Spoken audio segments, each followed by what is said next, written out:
Assalamualaikum warahmatullahi wabarakatuh. Baiklah, di sini saya akan menjelaskan sosialisasi tentang hak kekayaan intelektual atau bisa disingkat dengan HKI. Pengertian hak kekayaan intelektual.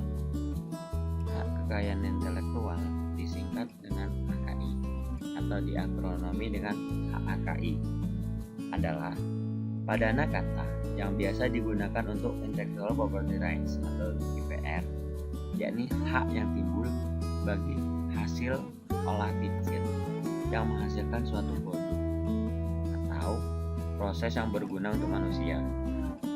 Pada intinya, HKI adalah hak untuk menikmati secara ekonomis hasil dari suatu kreativitas atau karya intelektual. Objek yang diatur dalam HKI adalah karya-karya yang timbul atau yang lahir karena kemampuan intelektual manusia. Jenis hak kekayaan intelektual dan dasar hukumnya.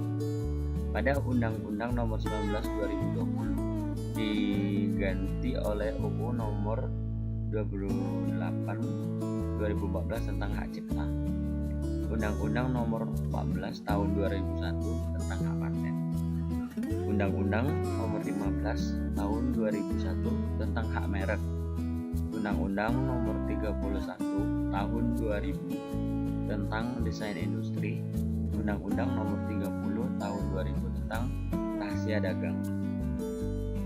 Undang-Undang Nomor 19 2002 diganti oleh Undang-Undang Nomor 28 2014 tentang hak cipta. Jadi, hak cipta adalah hak eksklusif bagi pencipta atau penerima hak untuk mengumumkan atau memperbanyak ciptaannya atau memberi izin untuk dengan tidak mengurangi pembatasan menurut peraturan perundang-undangan yang berlaku. Pencipta adalah orang yang bertepatan, orang yang secara bersama-sama yang atas inspirasinya melahirkan suatu ciptaan berdasarkan kemampuan pikirnya sendiri, imajinasinya sendiri, percakapan dan keterampilan dan keahlian yang dituangkan dalam bentuk khas dan bersifat pribadi ke dalam karya yang dia buat. Ciptaan yang dilindungi ialah ciptaan dalam bidang pengetahuan, seni dan sastra yang dari olah pikir manusia itu sendiri. Perlindungan hak cipta. Perlindungan hak terhadap suatu ciptaan timbul secara otomasi sejak ciptaan itu diwujudkan dalam bentuk nyata.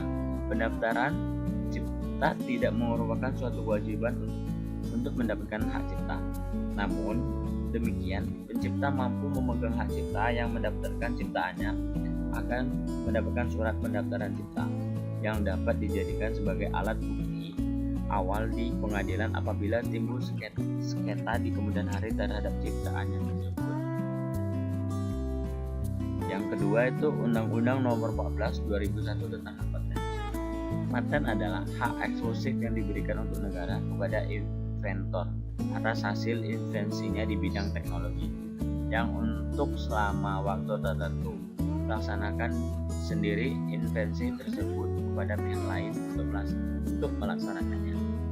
Invensi adalah ide inventor yang dituangkan ke dalam suatu kegiatan pemecahan masalah yang spesifik di bidang teknologi, dapat berupa produk atau proses, atau penyempurnaan dan pengembangan produk atau proses. Inventor adalah orang yang secara sendiri atau beberapa orang yang secara bersamaan melaksanakan ide yang dituangkan ke dalam kegiatan yang menghasilkan invensi. Pemegang hak paten adalah inventor sebagai pemilik paten atau pihak yang menerima hak tersebut dari pemilik paten atau pihak lain yang menerima lebih lanjut hak tersebut yang terdaftar dalam daftar umum paten. Dalam waktu perlindungan paten diberikan perlindungan untuk jangka waktu 20 tahun terhitung sejak tanggal penerimaan dan jangka waktu tidak dapat diperpanjang. Undang-Undang Nomor 15 Tahun 2001 tentang merek. Merek adalah suatu tanda yang berupa gambar, nama, kata, huruf-huruf, angka, susunan warna atau kombinasi dari unsur-unsur tersebut yang memiliki daya pembeda digunakan dalam kegiatan perdagangan atau jasa. Merek dagang adalah merek digunakan pada barang yang diperdagangkan oleh seseorang atau beberapa orang yang secara bersamaan atau badan hukum untuk membedakan dengan barang-barang jenis lainnya. Merek jasa digunakan pada jasa yang diperdagangkan oleh seseorang atau beberapa orang secara bersamaan. Badan hukum untuk membedakan dengan jasa-jasa jenis lainnya. Merek kolektif adalah merek yang digunakan pada barang atau jasa dengan karakteristik yang sama, yang perdagangannya oleh beberapa orang atau badan hukum secara bersamaan untuk membedakan dengan barang atau jasa sejenis lainnya. Jangka waktu perlindungan merek terdaftar mendapat perlindungan hukum untuk jangka waktu 10 tahun dan dapat diperpanjang untuk jangka waktu yang selama 10 tahun. Perlindungan merek terdaftar selama 10 tahun tersebut berlaku sejak tanggal penerimaan permohon merek yang bersangkutan. Undang-Undang Nomor 31 Tahun 2000 tentang Desain Industri. Desain industri adalah suatu kreasi tentang bentuk, konfigurasi atau komposisi garis atau warna atau gabungan daripadanya yang berbentuk 3 dimensi atau 2 dimensi yang memberikan kesan estetis dan dapat diwujudkan dalam pola 3 dimensi atau 2 dimensi serta dapat dipakai untuk menghasilkan suatu produk atau barang, komoditas industri atau kerajinan tangan. Jangka waktu perlindungannya yaitu perlindungan terhadap hak desain industri diberikan untuk jangka waktu 10 tahun terhitung sejak tanggal penerimaan. Tanggal mulai berlakunya jangka waktu perlindungan bagaimana maksudnya dicatat dalam daftar umum desain industri dan diumumkan dalam berita resmi desain industri. Undang-Undang Nomor 30 Tahun 2000 tentang rahasia dagang. Jadi di sini akan menjelaskan tentang rahasia dagang. Jadi rahasia dagang adalah informasi yang tidak diketahui oleh umum di bidang teknologi dan atau bisnis, mempunyai nilai ekonomi karena berguna dalam kegiatan usaha dan dijaga kerahasiaannya oleh pemilik rahasia dagang. Lingkup rahasia dagang meliputi metode produksi, metode pengolahannya, metode penjualan, atau informasi lain di bidang teknologi atau bisnis yang memiliki nilai ekonomi dan tidak diketahui oleh masyarakat. Perlindungan rahasia dagang. Rahasia dagang mendapatkan perlindungan apabila informasi tersebut bersifat rahasia, mempunyai nilai ekonomi, dan dijaga kerahasiaannya melalui upaya sebagaimana mestinya. Informasi dianggap rahasia apabila informasi tersebut hanya diketahui oleh pihak tertentu atau tidak diketahui secara umum oleh masyarakat. Pentingnya perlindungan hak cipta. Kenapa pentingnya perlindungan hak cipta? Perlindungan hak cipta sangat berkaitan dengan kepentingan aspek sosial dan ekonomi. Sebab seseorang yang menghasilkan suatu karya cipta berpotensi menghasilkan rupiah yang melimpah dari mulai jutaan hingga triliunan. Itu tetap sangat merugikan jika ada pihak lain yang melakukan plagiat atau pembajakan karya tersebut, sehingga mengambil sebagian atau bahkan menghalangi hak finansial si pencipta karya yang sungguhnya. Pembelajaran dan plagiat hak cipta juga merugikan negara karena akan merusak iklim inovasi di kalangan masyarakat. Jika plagiatisme dan pembajakan dibiarkan, maka masyarakat akan enggan menghasilkan suatu karya cipta. Untuk itulah pemerintah mengeluarkan undang-undang perlindungan hak cipta. Toh begitu masih ada saja kasus-kasus pelanggaran yang terjadi. Perlindungan hak cipta ini tidak semua hasil ciptaan. Menurut UU Nomor 28 Tahun 2014 Pasal 40, ciptaan yang dilindungi meliputi ciptaan dalam bidang ilmu pengetahuan, seni dan sastra. Daftar lengkapnya bisa dicek di link di bawah ini.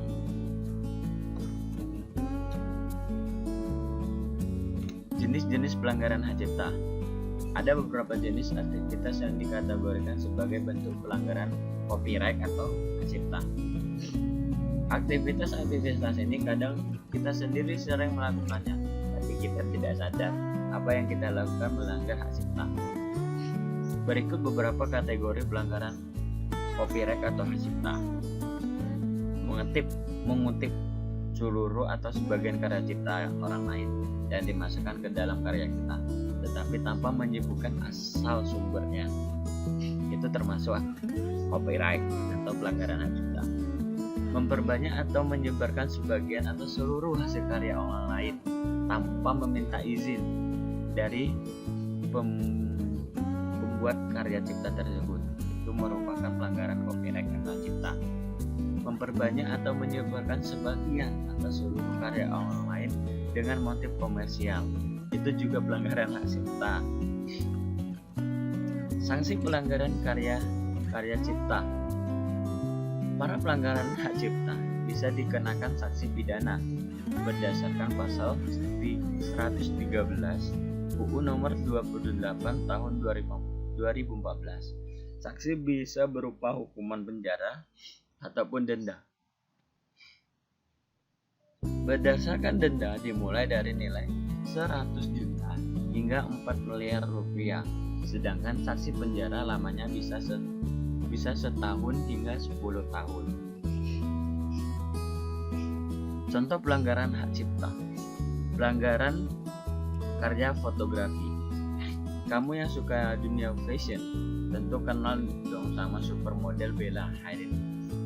Kasus pelanggaran karya fotografi ini menimpali Bella Hadid, tapi bukan dia yang digugat, melainkan pemilik fashion company Off-White, Virgil Abloh. Pasalnya, Virgil Abloh memposting foto Bella Hadid yang lagi bawa koper produksi Off-White. Meski Virgil Abloh adalah pemilik Off-White, tapi foto yang ia posting adalah milik fotografer yang bernama Jawad Elatab, sehingga Virgil Abloh tidak boleh menggunakan foto tersebut tanpa seizin Jawad Elatab. Contoh pelanggaran hak cipta. Pelanggaran pembajakan software. Pembajakan software, saya rasa ini adalah hak yang sangat umum terjadi di Indonesia. Contoh gampangnya adalah penggunaan program Office milik Microsoft.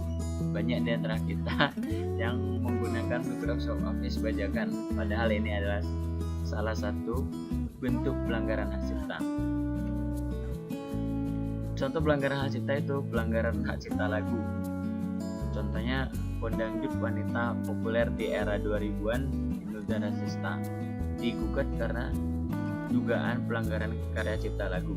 Diketahui bahwa pemilik karaoke Inul Daratista telah mengabaikan hak-hak para pencipta lagu, yang mana lagu mereka digunakan di tempat karaoke Inul Daratista. Contoh pelanggaran hak cipta, pelanggaran di internet. Internet mungkin inilah sumber paling banyak terjadinya pelanggaran hak cipta. Pelanggaran karya cipta yang ada di internet seperti banyak beredarnya obat-obat atau herbal palsu, pembajakan konten satu website bisa berupa gambar, template, blogger, dan lain-lainnya. Situs-situs download musik yang ilegal termasuk pelanggaran hak cipta. Contoh pelanggaran hak cipta oleh Alfamart PT Sunda Avari Trijaya. Diduga Alfamart digugat oleh Endang Tri Rubianti dan Bambang Widodo, alias gugatan adalah program tabungan laku. Jadi milik Alfamart menjiplak program serupa tabungan anak pintar Indonesia memiliki Bambang Widodo dan Endang Tri Rubianti. Kesimpulan dari penjelasan kita tadi, perlindungan hak cipta sangat terkait dengan kepentingan aspek sosial dan ekonomi. Sebab seseorang yang menghasilkan suatu karya cipta berpotensi menghasilkan rupiah yang amat besar, dan mulai dari jutaan hingga triliunan. sehingga mendaftarkan karya yang kita buat sangatlah penting agar tidak terjadinya plagiat dan dengan karya yang kita buat. Jadi agar karya kita itu tidak diplagiat orang lain, jika ada plagiat dari orang lain kita bisa menuntut kembali karena kita memiliki surat karya cipta yang kita dapatkan dari pendaftaran karya cipta yang kita buat. 2. Penghormatan mengenai hak cipta merupakan suatu yang harus ditanam pada setiap individu sosial mengenai usaha perlindungan hak cipta. Harus terus dilakukan untuk menyadarkan setiap orang bahwa dalam suatu karya terdapat harapan dari pencipta untuk dihormati dan dihargai karyanya. Dengan menghargai orang lain sama dengan menghargai diri sendiri. Jadi kita itu hargain karya cipta yang orang buat, jangan asal plagiat aja. Jadi kita harus bagaimana menghargai orang lain dan karyanya seperti kita menghargai